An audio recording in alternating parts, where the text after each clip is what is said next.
सनातन वैदिक भक्ति चैनल में आपका स्वागत है। प्रातःकाल योगासन करेंगे। प्रथम आसन भस्त्रिका करेंगे। जय श्री कृष्ण। प्रातःकाल योगासन करना अति आवश्यक है। जो प्रथम बार कर रहे हैं वह धीरे धीरे करेंगे, और जो प्रतिदिन चैनल के माध्यम से कर रहे हैं वह तीव्र गति से भी कर सकते हैं। लंबे लंबे श्वास धीरे धीरे छोड़ते हुए, लंबे लंबे श्वास है धीरे धीरे छोड़ते हुए, लंबे लंबे श्वास लेने हैं और फिर धीरे धीरे छोड़ना है। इससे आपके फेफड़े मजबूत होंगे और श्वास भी आप लंबी ले पाएंगे, क्योंकि कई बार फेफड़े मजबूत ना होने के कारण हम पूरी तरह से श्वास भी नहीं ले पाते। इस आसन से आपके फेफड़े मजबूत होते जाएंगे और श्वास भी आप पूरी तरह से ले पाएंगे। फेफड़े मजबूत होंगे, श्वसन तंत्र मजबूत होगा, पाचन तंत्र मजबूत होगा, रक्त संचार बेहतर होगा और अन्य आदि लाभ हैं। उसके लिए आपको सनातन वैदिक भक्ति चैनल को सब्सक्राइब करना होगा और बेल आइकन को दबाना ना भूलें। और प्रतिदिन चैनल के माध्यम से इसी प्रकार योगासन करते रहें और शेयर करना ना भूलें। एकांत में भी कर सकते हैं, परिजनों के साथ भी कर सकते हैं, खुले में भी कर सकते हैं, जैसे भी आपको सुलभ हो रहा है उस प्रकार आप कर सकते हैं, परंतु प्रतिदिन करना अति आवश्यक है।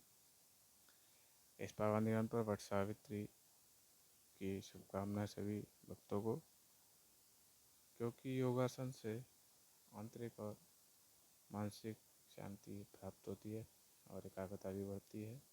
दैनिक दिनचर्या के कार्य करने में सहायता मिलती है। तो प्रतिदिन योगा करिए, स्वयं भी करिए और औरों को भी प्रेरित करिए इसे करने के लिए, क्योंकि इसे करने से आपकी रोग प्रतिरोधक क्षमता बढ़ती है। आप जल्दी से रोग की पकड़ में नहीं आते हैं। अगर आप योगा नहीं करते हैं तो आप देखेंगे कि जल्दी ही आप रोग की चपेट में आ जाते हैं और आपका स्वास्थ्य जो है वह ठीक नहीं रहता ज़्यादातर, जैसा कि देखा जाता है। तो इसलिए योगासन करना बहुत ही आवश्यक हो जाता है। जैसा कि हम देखते हैं पर्यावरण में इतना परिवर्तन हो रहा है, तो उस आसन को बाल बातें करेंगे। पैरों को ऊपर रखते हुए तेज़ी से सांस लेकर तेज़ी से छोड़ना है। आसन में धीरे धीरे करते जाएंगे, तेज़ी से लेकर तेज़ी से छोड़ देंगे। इससे भी श्वसन तंत्र मजबूत होगा, पाचन तंत्र मजबूत होगा, हाई बीपी कम होगा, मधुमेह जैसे रोग धीरे धीरे कम होते जाएंगे। उसके लिए आपको प्रतिदिन करना अति आवश्यक है। एक क्रम में करेंगे, पीठ को सीधा रखेंगे, झुकाना नहीं है। धीरे धीरे करते जाएंगे जो प्रथम बार कर रहे हैं, और जो वृद्धजन है वो भी धीरे धीरे करेंगे। प्रथम बार में जैसे जैसे करते जाएंगे वैसे वैसे गति स्वयं ही बढ़ती जाएगी, परंतु प्रतिदिन करना अति आवश्यक है। इसलिए स्वयं भी करें और औरों को भी इसे करने के लिए प्रेरित करें। उसके बाद अनुलोम विलोम करेंगे। दाहिने श्वास नलिका से लेकर बाएं से छोड़ देंगे, बाएं से लेकर दाहिने से छोड़ देंगे।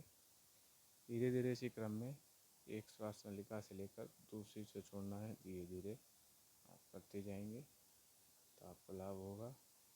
थायराइड जैसी बीमारी भी धीरे धीरे कम होती जाएगी। श्वसन तंत्र मजबूत होगा, टॉक्सिक पदार्थ बाहर निकलेंगे। दाहिने और बाएं मस्तिष्क में रक्त संचार बेहतर होगा, पाचन तंत्र मजबूत रहेगा और सांस फूलने जैसी समस्याएं भी आपको धीरे धीरे कम होती रहेंगी।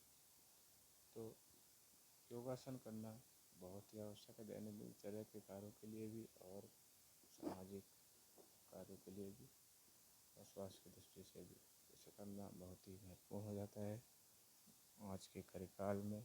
जैसे कि आप जानते हैं कि परिवर्तन में इतना परिवर्तन हो रहा है, पर्यावरण दूषित हो रहा है, जिससे छोटे बच्चे जल्दी ही रोग की चपेट में आ जाते हैं और वृद्धजन भी। तो इसलिए छोटे बच्चों को भी योगासन में साथ कुछ देर कराएं, ताकि वह भी रोगों से मुक्त रहें और वृद्धजन भी। इसे सभी वर्ग के लोग, सभी लिंग के लोग कर सकते हैं, इसमें कोई भेद नहीं है, परंतु प्रतिदिन करना अति आवश्यक है। अब कुछ देर ध्यान लगाएंगे, प्रभु का ध्यान करते हुए लंबी श्वास लेकर मूलाधार चक्र का ध्यान करते हुए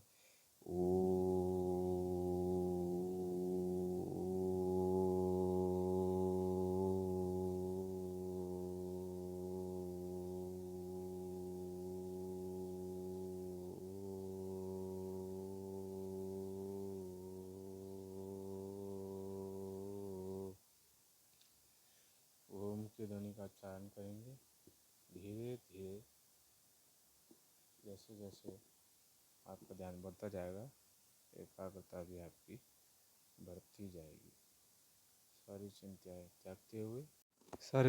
त्यागते हुए धीरे धीरे आपका ध्यान बढ़ता जाएगा।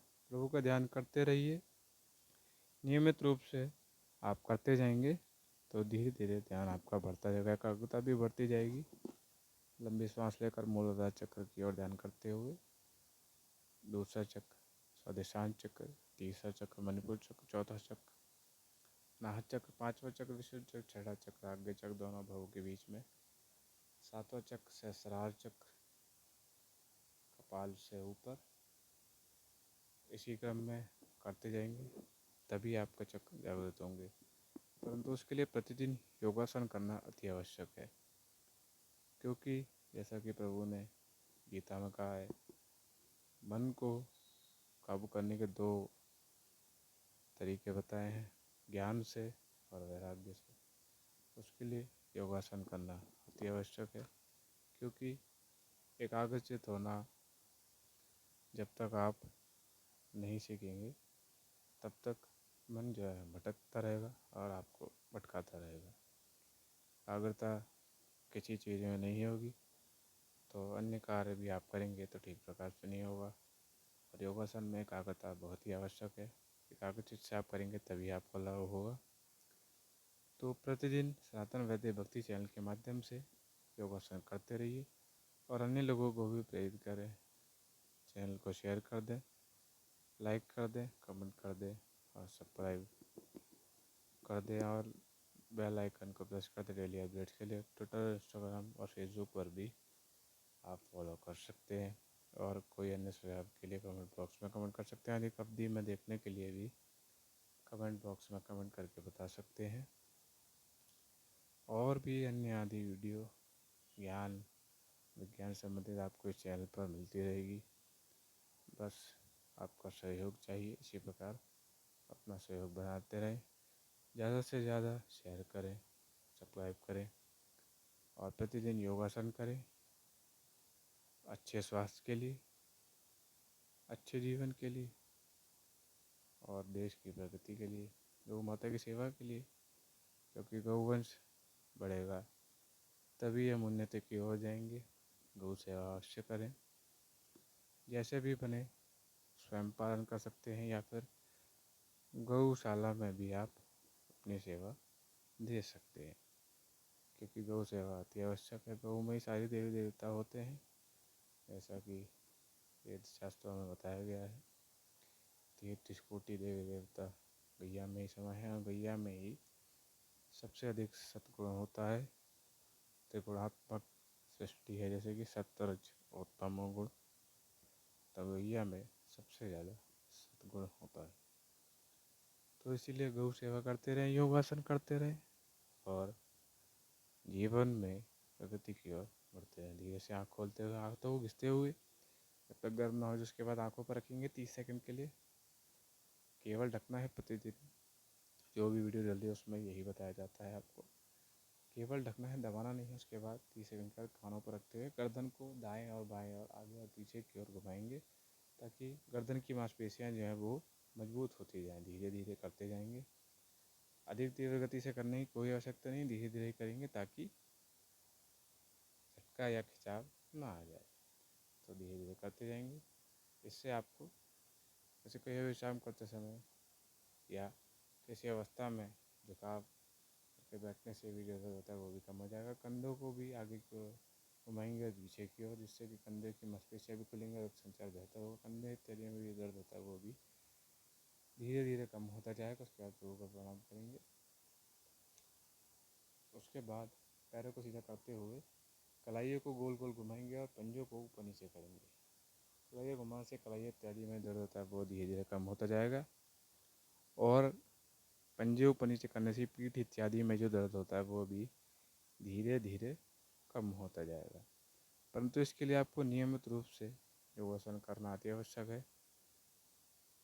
उससे भी पहले चैनल को सब्सक्राइब करना भी जरूरी है डेली अपडेट्स के लिए, उस प्रकार की वीडियो के लिए।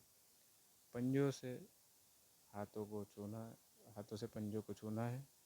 प्रतिदिन करेंगे तभी अभ्यास बनेगा। उसके साथ पवन मुक्तान आसन करेंगे। उसके बाद पीठ के बल लेटते हुए घुटनों को नाभि की ओर लाते हुए सिर को घुटनों ले जाते हुए नासिका को छुआना है। कुछ सेकंड तक रखना है, जितने सेकंड रख पा रहे हैं। इससे आपको पवन से संबंधित जो रोग होते हैं वो उससे आप मुक्त रहेंगे। इसलिए इस आसन का नाम पवन मुक्तान आसन है।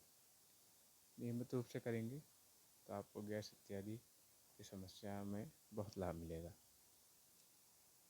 प्रतिदिन करिए इस आसन को। साधना वैद्य भक्ति चैनल के माध्यम से सब्सक्राइब करना ना भूलें। उसके बाद धीरे से उठकर साष्टांग आसन करेंगे। पैरों को पीछे ले आते हुए हाथों से एड़ी को छूने का प्रयास करेंगे। जितना झुक पा रहे हैं उतना ही छूएंगे। अधिक जोर लगाने से बैलेंस भी आपका बिगड़ सकता है, तो जितना आप झुक पा रहे हैं उतना ही झुकेंगे। अधिक झुकने से आपको पीड़ा भी हो सकती है। पुनः प्रयास करेंगे। दोबारा से पीठ के बल झुकते हुए एड़ियों को छूने का प्रयास करेंगे। धीरे धीरे जितना झुक पा रहे हैं उतना ही झुकेंगे। नियमित रूप से करेंगे तो आपको लाभ होगा। पीठ इत्यादि में दर्द होता है वो भी कम होगा और पैरों में भी लचीलापन आएगा। उसके बाद पुनः प्रयास करेंगे। जितना झुक पा रहे हैं उतना ही झुकेंगे। प्रथम बार में जो नियमित रूप से करते हैं और कर रहे हैं वह अपनी क्षमता अनुसार झुक सकते हैं। उसके बाद पैरों को मोड़ते हुए हाथों से हाथ पैरों पर रखते हुए घुटने सीधे करने का प्रयास करेंगे। 1 बार 2 बार 3-4 बार आप करेंगे तो अभ्यास बनता जाएगा। उसके बाद हाथों को ज़मीन पर मोड़ कर रखते हुए घुटनों को सीधे करेंगे। इससे मांसपेशियों में रक्त का संचार बेहतर होगा। नींद भी आपको अच्छी आएगी। इसी प्रकार योगासन भक्ति योग वीडियो देखने के साथ में वैद्य भक्ति चैनल को सब्सक्राइब करें। आपका दिन शुभ हो। जय श्री कृष्णा। राधे राधे राधे।